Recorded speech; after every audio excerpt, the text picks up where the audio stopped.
내 삶에 우리는 하나님을 부인하며 살지만 신실하신 여호와 하나님께서는 끝까지 우리를 붙들고 인도하시고 복주시며 사랑하시는 그 하나님이십니다. 우리의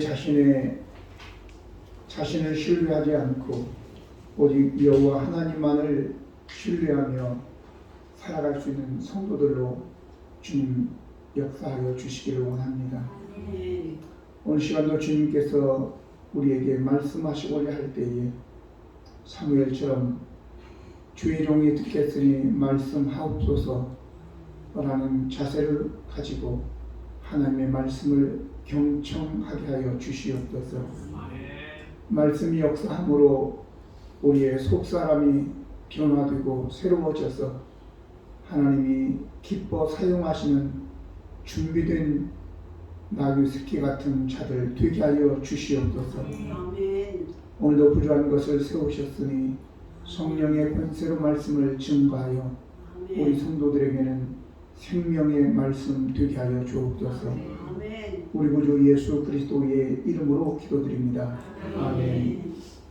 오늘 함께 나누실 하나님의 말씀은 출애굽기 36장 1절로 7절입니다.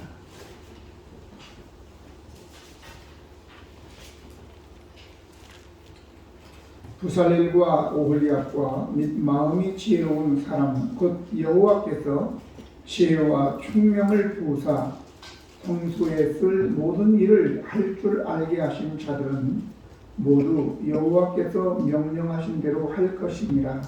모세가 부살렐과 오홀리압과 및 마음이 지혜로운 사람 곧 그 마음에 여호와께로 지혜를 부어서 그 일을 하려고 마음에 원하는 자들을 그들이 이스라엘 자손의 성소의 모든 것을 만들기 위하여 가져온 예물을 모세에게서 받으니라. 그러나 백성이 아침마다 자원하는 예물을 연하여 가져왔으므로 성소의 모든 일을 하는 지혜로운 자들이 자기 하는 일을 중지하여서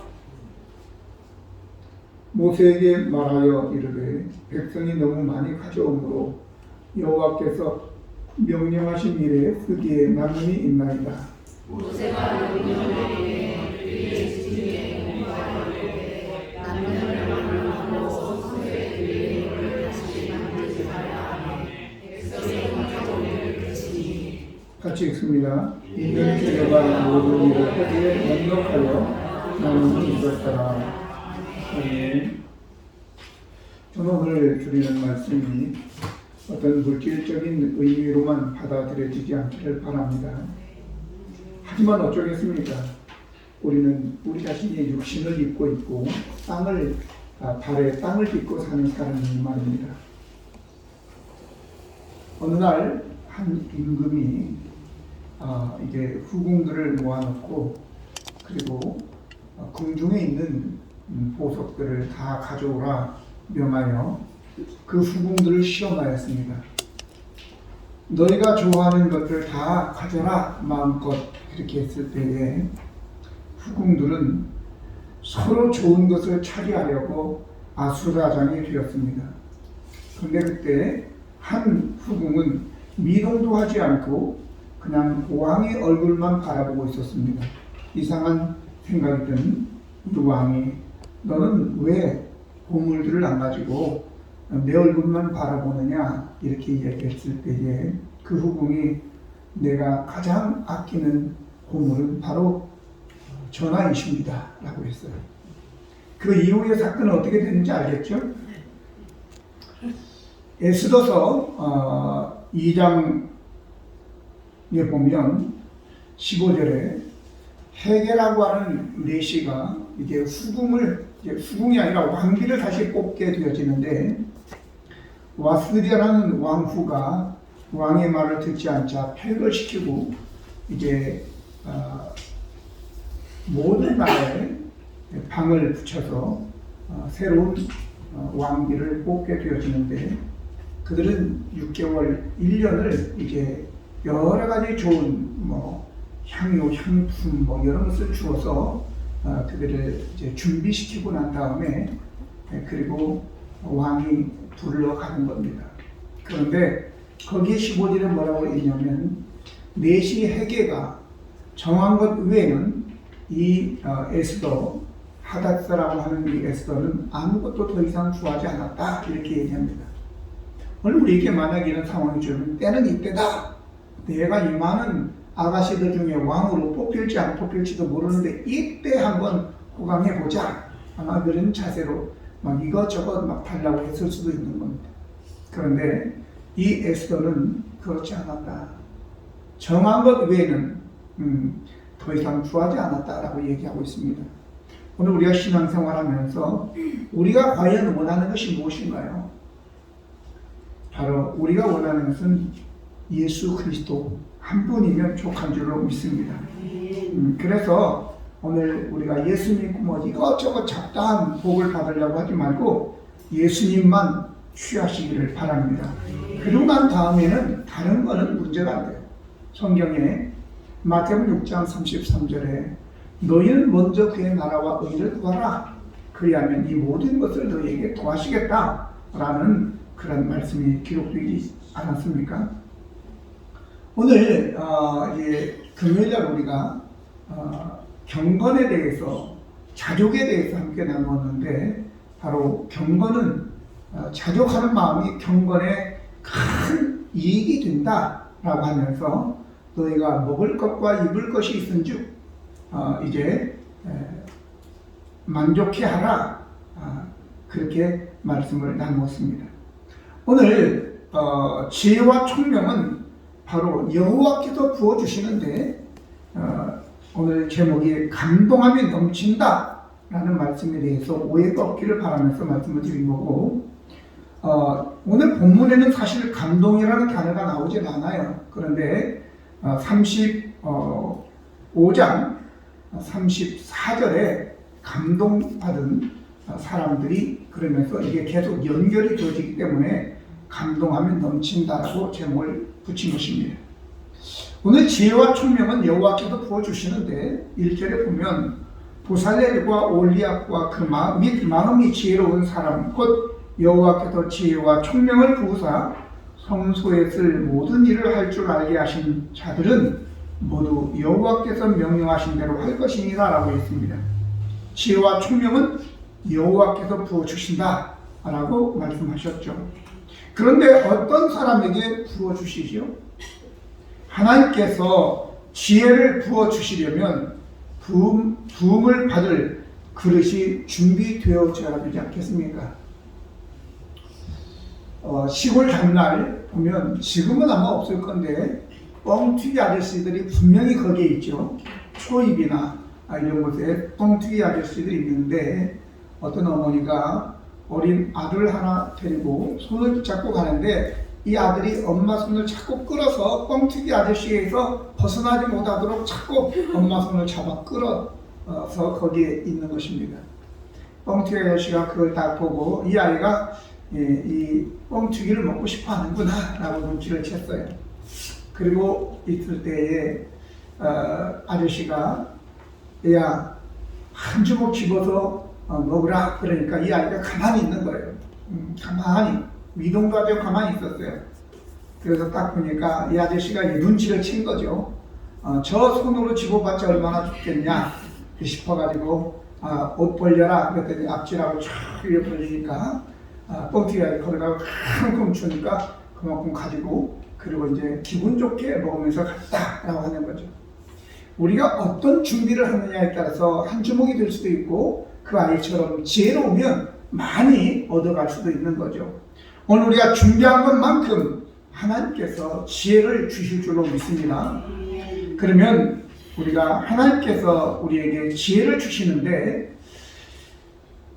어떤 사람에게 주어진 지혜는 하나님 나라를 위해서가 아니라 인류를 위해서가 아니라 인류를 해치는데 하나님 나라를 해롭게 하는데 이제 재앙을 가져올 수도 있기 때문에 우리가 조심해야 되겠죠. 그래서 하나님은 어떤 자에게 이제 이 지혜와 또 총명을 주시느냐라고 하는 것입니다.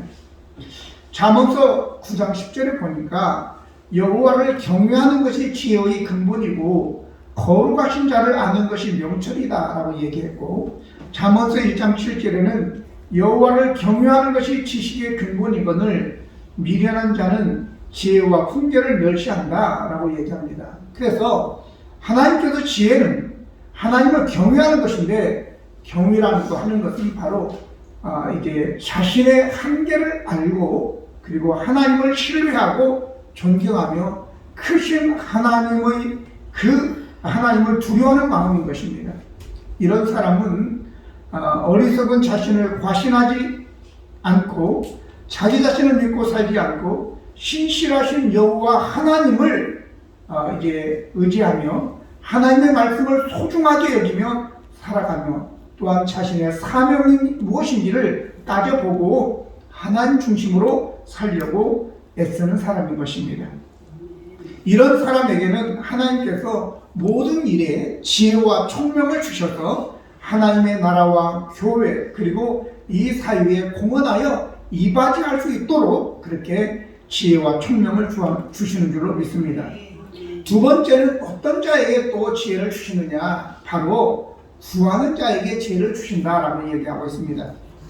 야고보서 1장 5절 그리고 9절로 11절 보면 너희 중에 누구든지 지혜가 부족하거든 모든 사람에게 후히 주시고 꾸짖지 아니하시는 하나님께 구하라 그리하면 주시리라, 이렇게 말씀하시면서 9절로 11절에 낮은 형제는 자기의 높음을 자랑하고 또 부한 자는 자기의 낮아짐을 자랑하시니 이는 그가 풀의 꽃과 같이 지나갑니다. 해가 돋고 뜨거운 바람이 불어 풀을 말리면 꽃이 떨어져 그 모양의 아름다움이 없어지나니 부한 자도 그 행하는 일에 이와 같이 쇠잔하리라 라고 얘기합니다. 지혜가 부족한 것은 지혜를 구해야 하는 거죠. 그러면 하나님이 지혜를 주시는데, 그러면 왜 이어서 9절 11절에 약한 자는 자기의 높음을 자랑하고 부한 자는 자기의 낮음을 인정하라. 왜냐? 이제 모든 것이 풀의 꽃과 같이 지나간다. 태양이 뜨고 뜨거운 바람이 불면 풀은 말리고 그리고 꽃은 떨어져서 모양의 아름다움이 없어지니 부한 자나 가난한 자나 다 이렇게 된다라고 하는 거죠. 그러니 지혜는 무엇이겠습니까? 지혜는 부자는 나는 하나님의 자녀야, 하나님의 아들이야, 나는 높은 사람이야 라고 하면서 이 땅에서 이제 주눅들지 않고 당당하게 살아가는 것이고, 부한 자는 또한 나는 하나님 앞에서 참으로 부족한 사람이구나, 그리고 내 후에는 결국은 말라져 죽는구나 라고 하는 것을 아는 것이 지혜라고 하는 거예요. 그래서 여러분과 저가 하나님께 지혜를 구했으면 내가 지금 이 상황 뿐만 아니라 앞으로 어떻게 되어질 거, 이걸 알고 하나님을 의지하며 겸손하게 살아가는 것, 그것을 아는 것이 바로 지혜다라고 하는 것을 여러분들이 기억하시기 바랍니다. 그럼 두 번째는 하나님의 일을 하려는 자에게 지혜를 주신다라고 2절에 기록되어 있는데, 모세가 부살렐과 올리압 및과 및 마음이 지혜로운 사람 곧 그 마음에 여호와께로부터 지혜를 얻고 와서 그 일을 하려고 마음에 원하는 모든 자를 부르매라고 했습니다. 지혜라고 하는 것은 호크마, 또 동사로는 학함이라고 이야기도 하는데, 이는 지혜롭다, 현명하다, 아니면 하나님의 일을 위해서 하나님께서 주시는 것인데, 지혜란 바로 하나님을 아는 것이고 또한 하나님의 뜻을 아는 것이 지혜인 것입니다. 물론 잘못 쓴 지혜도 있죠. 창세기 3장 1절 보면 그런데 뱀은 여호와 하나님이 지으신 들짐승 중에 가장 간교하니라. 이 간교라고 하는 말도 지혜의 일종입니다. 그런데 이 간교는 아까는 호크마 아니면 학함이었는데, 여기서 이 간교하라는 아람이라는 말로서 간사한, 교활한, 영리한, 영악한 이런 의미고, 동사적인 의미로서는 발가벗다, 발가벗기다. 왜냐하면 매끄럽다에서 이게 파생된 것인데, 때문에 이러한 뱀이 가지고 있는 간교한 이 지혜는 자기를 발가벗길 뿐만 아니라 다른 사람도 발가벗겨 결국은 망하게 한다라고 하는 것입니다. 오늘 이것은 바로 진정한 지혜와 대비되는 것이죠. 진정한 지혜는 우리 하나님께서 주시는 것으로서 하나님이 위로부터 온 지혜는 우리로 하여금 하나님께 영광을 돌릴 뿐만 아니라 우리 자신에게도 또 다른 사람에게도 살리는 그러한 지혜인 것을 여러분들이 깨닫시길 바랍니다. 그래서 오늘 모세가 부살렐과 올리압과 및 마음이 지혜로운 사람 곧 마음의 여호와께로부터 지혜를 얻고 와서 그 일을 하려고 마음에 원하는 모든 자를 부르시니 라고 얘기한 것입니다. 지혜가 하나님께로서 왔으니까 당연히 하나님을 위해서 일을 하려고 하지 않겠습니까? 우리 자신이 나는 지혜로운 사람이야 라고 하면서 하나님을 위해서 일하려고 하지 않고 내 자신의 유익을 위해서 일하려고 한다든지 아니면 다른 사람을 해하려고 한다든지 이런 것은 바로 호크마 지혜가 아니라 뱀이 가지고 있는 아람의 그 교활한 것임을 우리는 알아야 될 줄 압니다. 이거는 축복이 아니라 저주죠. 이러한 사람들은 자기의 발등을 찍게 되는 것입니다. 국회의원들 중에서도 다른 사람을 어떻게든지 끌어내리려고 하면서 이모 교수, 그거 우리 다 알죠? 얼마나 참 개콘에도 안 나올 거예요. 이모 교수.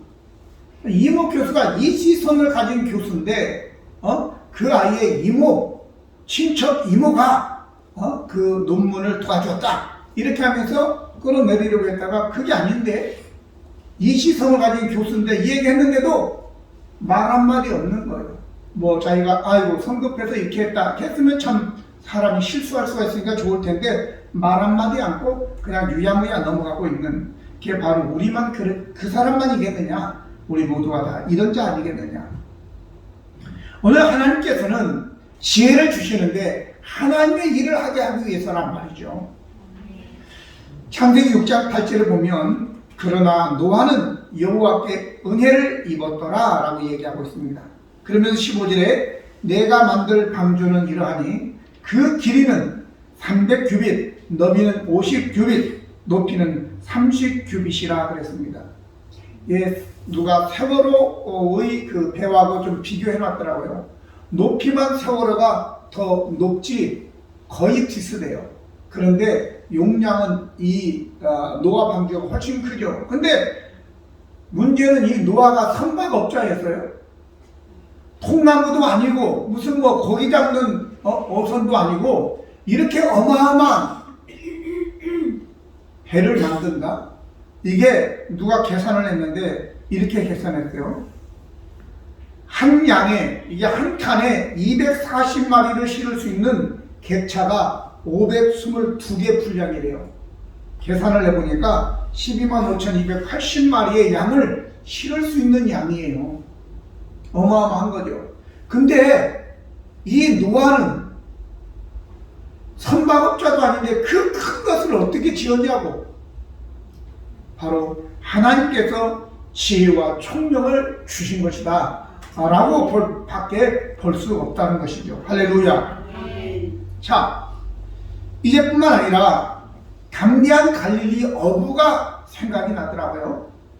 사도행전 4장 4절로 14절 보면 말씀을 들은 사람 중에 믿는 자가 많으니 남자의 수가 약 5,000이나 되었다.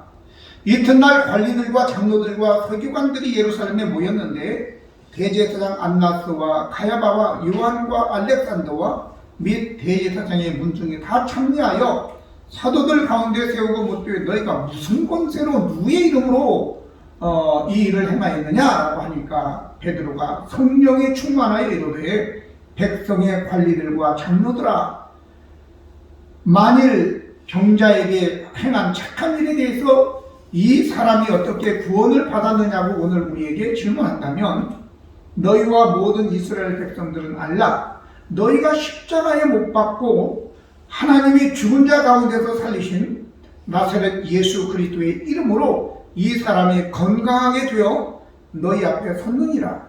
이 예수는 너희 건축자들의 버린 돌로서 집 모퉁이의 머릿돌이 되었느니라. 다른 이로서는 구원을 받을 수 없나니 천하 사람 중에 구원을 받을 만한 다른 이름을 우리에게 주신 일이 없음이라 하였더라. 그들이 베드로와 요한이 담대하게 말함을 보고 그들을 본래 학문 없는 범인으로 알았다가 이상히 여기며 또 전에 예수와 함께 있던 줄도 알고 또 병나은 사람이 그들과 함께 서 있는 것을 보고 비난할 말이 없는지라 라고 말씀하였습니다.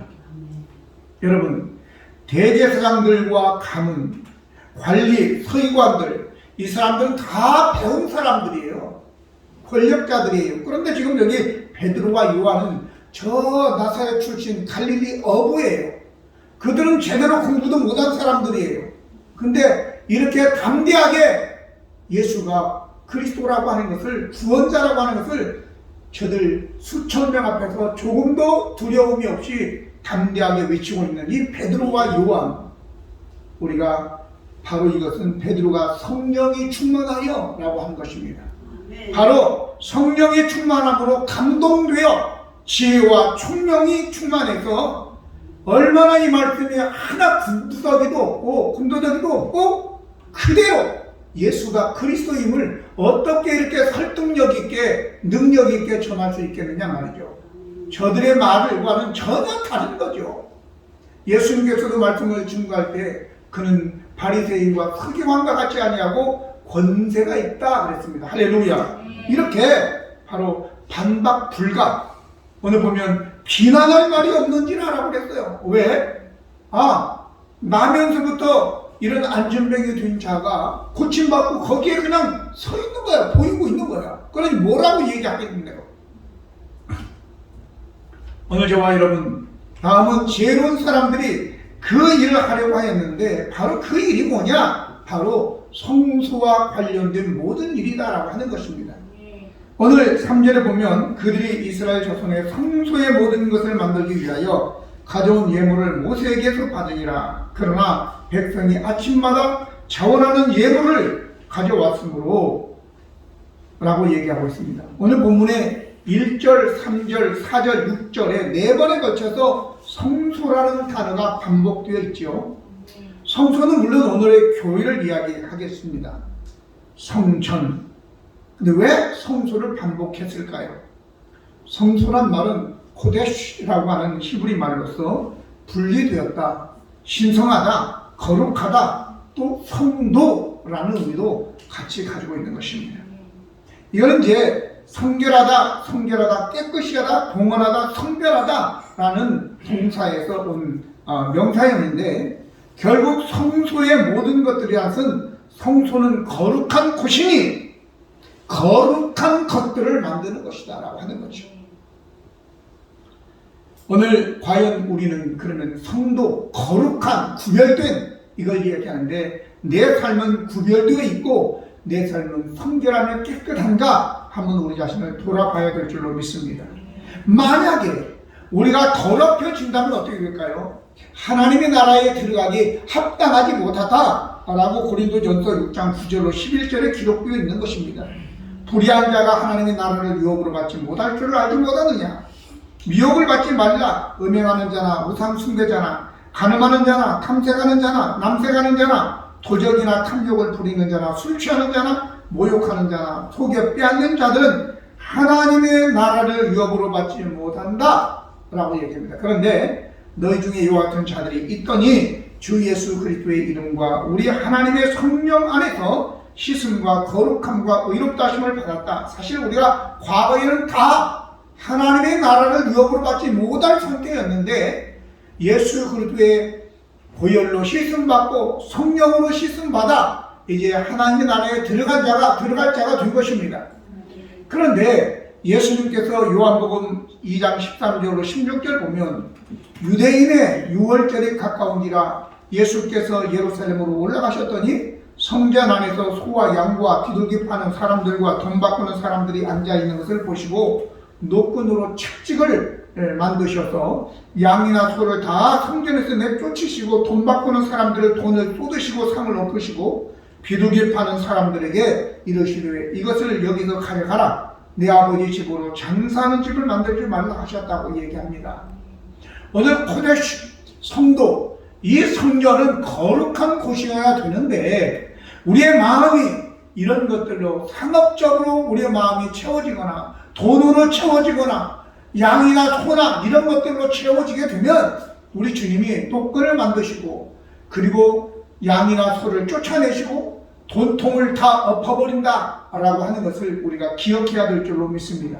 그래서 우리 자신들이 하나님의 나라에 합당한 자가 되기 위해서 우리 속에 있는 이 성전 안에 있는 이런 것들을 갖다가 다 깨끗이 청소해야 될 줄로 믿습니다.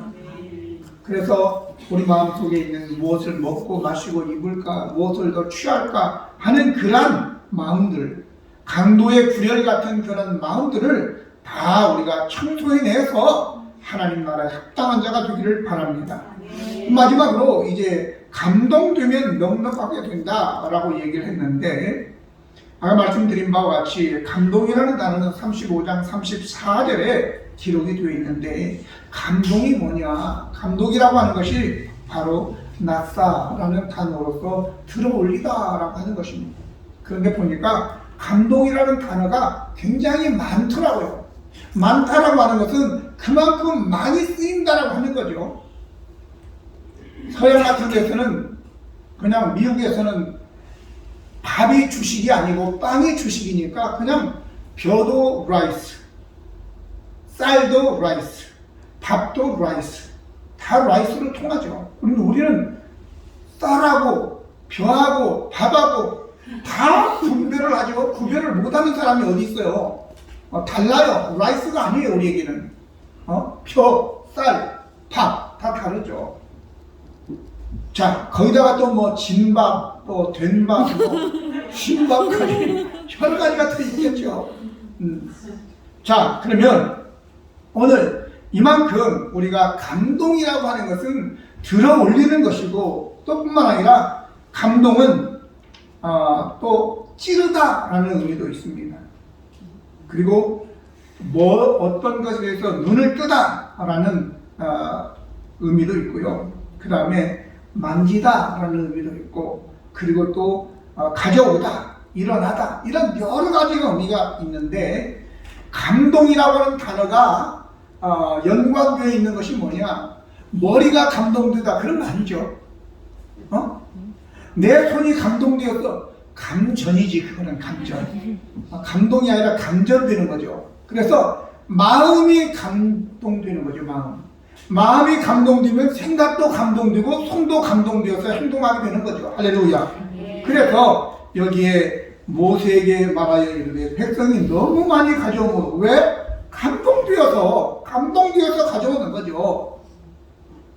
그래서 모세가 명령을 내리며 그들이 진중에 공파하여 이르되 남녀를 막론하고 성소에 드릴 예물을 다시 만들지 말아라, 가져오기를 그치라, 이렇게 했을 때 그들이 비로소 이제 안 가져왔는데, 있는 재료가 모든 일을 하기에 넉넉하여 남음이 있더라. 할렐루야. 네. 여러분들 삶에 이러한 남음이 역사가 있기를 바랍니다. 네. 문제는 우리 금요일날 아까도 말씀드렸는데, 그러나 자족하는 마음이 있으면 경건은 큰 이익이 된다. 우리가 세상에 아무것도 가지고 온 것이 없음에 아무것도 가지고 가지 못한다. 우리가 먹을 것과 입을 것이 있은즉 족한 줄로 알 것이다 라고 얘기하고 있습니다. 오늘 저와 여러분, 이제 넉넉한 것은 어떤 넉넉함이냐? 많은 것이 넉넉함이 아니에요. 마음이 그렇게 느껴야 되는 거죠. 여러분, 어떤 분들이 해지를 주워가지고 돈을 모아가지고 연말이 되면 동사무소에 몰래 갔다 하고 어디에 뭐 놓았습니다, 그렇게 해가지고 사라지는 분들이 종종 있죠. 이런 분들이 얼마나 부자이겠어요. 근데 몇십억 몇백억을 가지고 전세 사기를 치면서 젊은 청년들 3명 4명 목숨을 앗아가는 그 사람들, 아직도 가난하니까 더 많이 벌려고 그런 거잖아요. 사람을 죽이면서. 그러면 둘 중에 누가 더 부자예요? 누가 좀 몇백억 가지고 있는 사람이 부자예요? 동사무소 앞에 갖다가 내는 사람이 부자예요? 여러분들은 어떤 사람이 되고 싶어요? 나는 그래도 그렇게 만들겠죠. 오늘 예수님께서 우리에게 말씀을 전할 때에 어떤 한 과부가 엽전 2렙돈이에요. 한 넵돈 하나가 한 500원, 1000원을 헌금에 넣는데 예수님이 그걸 보시고 많은 사람 중에 저 여인이 가장 많이 냈다 이렇게 칭찬하시지 않아요. 오늘 저와 여러분 크고 많고의 문제가 아니라 우리의 마음이 없어도 넉넉하게 생각되느냐, 많이 있어도 아직도 부족하느냐, 마음의 문제다라고 하는 거죠. 성령이 역사하면 마음이 풍족해져서 나누는 삶, 베푸는 삶을 살게 되어지는 것이고, 많이 있어도 성령의 감동이 없는 사람은 남의 것을 빼앗으려고 애를 쓰는 사람이고, 그런 사람은 결국은 자기도 벌거벗기고 다른 사람도 벌거벗기고 같이 만나게 된다라고 하는 것입니다. 모쪼록 저와 여러분, 이거는 감동은 하나님이 하시는 것이고 성령께서 하시는 것이고, 감동이 오면 지혜와 총명이 오는 거고, 감동이 와서 지혜와 총명이 있게 되면 나도 살고 다른 사람도 살리고 하나님께 영광 돌리는 그런 삶을 살게 되는데, 모쪼록 우리 모두가 다 하나님께 감동되어 마음이 넉넉해져서 생각도 넉넉해지고 손도 넉넉해져서 베풀며 살아가는 우리 모두가 되기를 예수님의 이름으로 축원합니다. 기도하시겠습니다. 거룩하시고 은혜로우신 하나님 우리 아버지, 하나님이 감동하면 비록 우리들이 가진 것이 없지만 넉넉하게 될 줄로 믿습니다. 그러한 자들이 되기를 원합니다. 우리 성도님들 참으로 있어도 없는 것 같이 그렇게 인색하게 살지 않도록 도와주시고, 없어도 감동으로 즐거움으로 베풀며 나누며 살아갈 수 있는 넉넉한 자들 되게 도와주옵소서. 쓰고도 남음이 있는 우리의 삶이 되게 하여 주시옵소서. 예수 그리스도의 이름으로 기도드립니다. 아멘. 잘 일어나셔서